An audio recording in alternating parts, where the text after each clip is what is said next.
इस वक्त हम मौजूद हैं गुन्नाउर के उस मुकाम पर जहाँ पर बंद नाला डेक का टूटा हुआ है। जहाँ तक बात की जाए तो पानी कितना इसमें आ चुका है, ये 3 से 5 फुट तक पानी चल रहा है इस वक्त फसलों के ऊपर। इस इलाके की तकरीबन 2800 से 3000 एकड़ ज़मीन मुकम्मल तौर पर जिस पर फसल काश्त हो चुकी थी, बर्बाद हो चुकी है, टोटली लॉस हो चुका है। गुन्नाउर की ये इस पानी से काजी कोट और इसके पीछे डोलन और आगे निठरा वाली और तंबोली की जो ज़मीनें हैं वो मुतासर हो रही हैं, जिससे ये टोटली फसलें बर्बाद हो रही हैं। अगर बात की जाए कि यह बंद कितनी जगह पर टूटा है, तो ये मजमूई तौर पर 7 जगह से ये बंद टूट चुका है।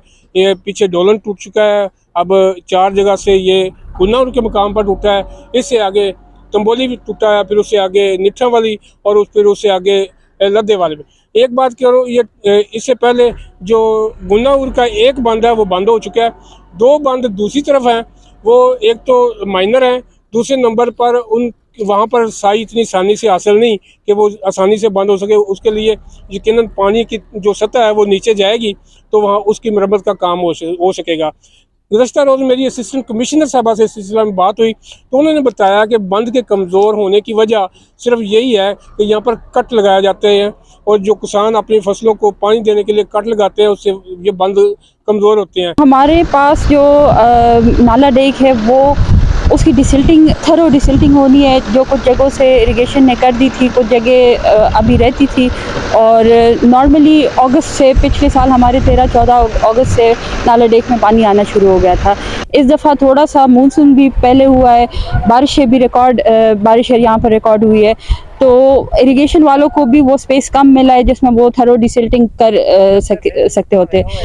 दूसरा ये कि लोगों ने इलीगल पैसेजेस बनाए हुए हैं, बाकी थ्रू आउट द ईयर वो अपने खेतों को पानी लगाने के लिए उसमें से आउटलेट्स बनाते हैं, और फिर जब बहुत ज़्यादा पानी आ जाता है तो वो आउटलेट्स से बाहर निकलना शुरू हो गया है। तो हमारा नाला डेक अभी जो टूटा है वो 3 जगहों से, और बाकी जो पानी खेतों की तरफ जा रहे हैं वो मेजरली लोगों ने पैसेजेस बनाए हुए हैं, और वो हमारे लिए इस मौसम में स्पेसिफिकली एक बहुत बड़ा इशू क्रिएट करता है। जब मैंने उनसे ये सवाल किया, हमें 3 साल पहले ये खुशखबरी दी गई थी कि अब ये बंद इतना मजबूत हो चुका है, ये टूट ही नहीं सकता, अब इस इलाके के तमाम लोग सैलाब से महफूज हो चुके हैं। तो इस पर भी उन्होंने यही जवाब दिया कि इस इलाके के जो ज़िम्मेदार हैं उन्हें भी अपनी इस बात का एहसास करना होगा कि ये ख़तरनाक काम है, और उसमें से पानी लेने के बजाय वो अपने और सोर्सेज इस्तेमाल करें। तो इसके अलावा और कोई मामला नहीं कि ये जब तक इस इलाके के ज़िम्मेदार इस पर पहरा नहीं देंगे और इस पानी के और इस बंद को टूटने से, कट लगाने से लोगों को बाज नहीं करेंगे, तब तक ये मामला चलते रहेंगे।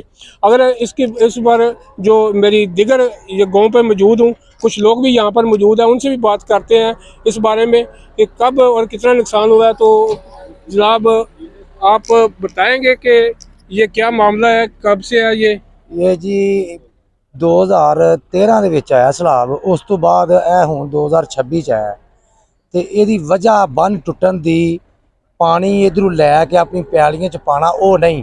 ਇਹਦੀ ਵਜ੍ਹਾ ਇਹ ਵੇ ਕਿ ਜਿਹੜੀ ਬੰਨ ਬਣਾਏ ਸਨ ਨਾ ਗਵਰਨਮੈਂਟ ਨੇ, ਇਹ ਮਿੱਟੀ ਅਸਾਂ ਲੋਕਾਂ ਪੁੱਟ ਕੇ ਆਪਣੀਆਂ ਪੈਲੀਆਂ ਚ ਪਾਈ ਏ, ਕੁਝ ਅਸਾਂ ਲੋਕਾਂ ਨੇ ਵੇਚੀ ਏ। ਉਹਦੀ ਵਜ੍ਹਾ ਤੋਂ ਇਹ ਫਸਲਾਂ ਤਬਾਹ ਹੋਈਆਂ ਨੇ। ਇਹ ਬੰਨ ਤਾਂ ਟੁੱਟਾ ਹੈ, ਉਂਝ ਬੰਨ ਨਹੀਂ ਟੁੱਟ ਸਕਦਾ ਸੀ ਜਿਹੜਾ ਗਵਰਨਮੈਂਟ ਨੇ ਬਣਾਇਆ ਸੀ, क्योंकि गौरमेंट ने 3 बन बनाए सन स्टैप बाय स्टैप। अगों ये मिट्टी असां अपनियां पैलियां च पाई है, कुछ असां लोकां ने वेची है। ठीक है, अगर किसी नूं रोको MP MNA दा फोन करवाते हैं, उत्थे जाते हैं, ठीक है पुट्टो जी। बिल्कुल, ये जो जिस तरफ इन्होंने तवज्जो दिलाई, ये बहुत अहम एक नुक्ता है। इन जो ये डेक है, बारिशें ख़त्म होने के बाद डेक ये बंद हो जाती है, तो बंद होने के बाद पानी उतर जाता है, तो ये खाली खुश्क हो जाती है। तब यहाँ पर मट्टी माफिया, जो मट्टी फरोख्त करते हैं, ट्राली माफिया जिन्हें कहते हैं, वो आ जाते हैं और वो आकर यहाँ से मट्टी चोरी करते हैं।